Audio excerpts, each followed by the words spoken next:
মামা যাইবা লালমাটিয়া? হ্যাঁ মামা যাবো তো। কত? মামা 40 টাকা ভাড়া। এই যে মামা সকাল সকাল বেলকা লাগাই দিলা। তুমি শুরুতেই ন্যায্য ভাড়া চাই বইলাকে। তুমি ভাড়া চাইবা উল্টা পাল্টা, আমার মেসেজ হয়েছে 420। আমি ভাড়া হইনা তোমার লগে গালাগালি করুন, তুমি আমার পারাপারি করবা। তুমি শুরুতেই ন্যায্য ভাড়া চাই বলে, বুঝলাম না ঘটনা কি?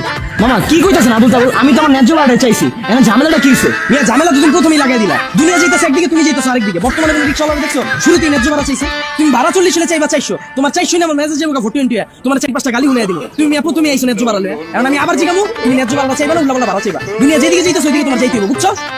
লও জিগাও মামা, যাইবা লালমাটিয়া? হ্যাঁ মামা যাবো। কত? মামা ভাড়া 400 টাকা। এই বেটা ভাড়া 400 এনে কি খাইছিস তুই? গাঞ্জা খাইছিস? ভাড়া নিতে চাইছো?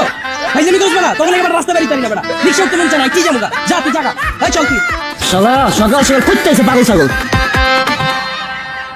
মামা তোর কাছ থেকে গত সপ্তাহে টাকাটা ধার লইছিলাম না, ফেরত দিতেছিল। সকাল সকাল কি কাবজাব লাগাই দিলি বুঝলাম না। ভাই বেটা টাকা ধার লইছিস 1 সপ্তাহ হইছে, তুই তো অন্তত 2-3 বছর আমারে ঘুরাবি। আমি তোর টাকা চেয়ে দিতে আমার মুখ দিয়ে ফেনা বাইরে হয়ে যাবো গা। কি শুরু করলি বুঝলাম না। মামা আমার কাছে তো টাকা আছে, টাকাটা তোরে দিতাছি, তুই ল, তুই আবার কাহিনী শুরু করছিস কে? এই বেটা তুই কি অন্য গ্রহে তাইছস? পুরা দুনিয়া যাইতেছে একদিকে, তুই আবার আরেকদিকে যাইতেছস, মামলা বুঝতাছি না মামা। বর্তমানে যতগুলা বন্ধু বান্ধব হয় টাকা ধার লইলে তো বেটা খবরই পাওয়া যায় না 2-3 বছর। 8-10 বছর পর যদি দেওয়া হয়ে যায় তখন চাওয়ার সিস্টেম থাকে। তুই বেটা কি শুরু করছিস বুঝলাম না। তুই তো ইতিহাস রচনা করে লাইতাছিস। মামা নাশকতা করিস না মামা, ল কাহিনী করিস না। ভাবি দেখেন কাহিনী করতেছে, টাকাটা ল রে ভাই। এই বেটা তুই কি আমার বন্ধু না অন্য কেউ তোর রূপ ধরেছিস? আরে আমি তোর বন্ধু, সাক্ষাৎ দাঁড়া রয়েছি, দেখ না। তো তুই আমার কেমন টাকা দিতে আইছিস সেটাই তো বুঝতাছি না। তোর তো আমি চামু তুই আমার ঘুরাবি, ঘুরাইতে ঘুরাইতে আমার আবার উঠে যাবো গা। তাও তোর টাকা পাবো না। 5 বছর পর দেখা হলে তুই আমার দিবি অর্ধেক টাকা। তুই কি শুরু করছিস? গেছে তোর মাথা গেছে। ভাবি লন টাকাটা লন, এটা দিয়ে ওরা চিকিৎসা করেন। কি বেরিয়ে দিলি না? ভাই কর।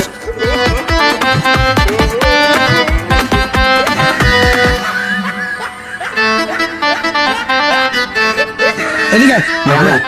হ্যাঁ তোরা এদিকে আয়। এই যে আমি একটা সুন্দরী মায়া লয়ে যাইতাছি, তোরা ইফটিজিং করলি না কেউ? না ভাই আমরা এগুলো করি না, আমরা এরকম বলাবেন না। তোরা ওইরকম পোলাপাই নবি নাকি আমার বুঝা?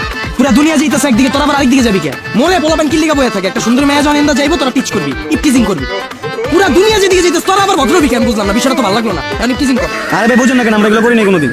করস নাই ঠিক আছে, এখন করবি কর। আরে ভাই পাগল নাকি, আমরা কেন প্রিজিং করতে যাবো? এই চল অন্য জায়গায় গিয়ে বসি।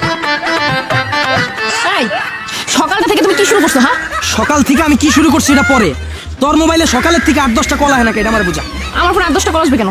তুই মায়া মানুষ না? 8-10টার লগে তুই তলে তলে টেম্পু চালাবি। সারাদিন আমার লগে আসছিস, 8-10টা তোরে কল দিব তুই কল কাটবি, কল দিব তুই কল কাটবি। তুই এত লয়াল কেন বুঝতাছি না। আরে বাবু সব মেয়ে কি এক হয় বলো? আমি তো তোমার উপরে লয়াল।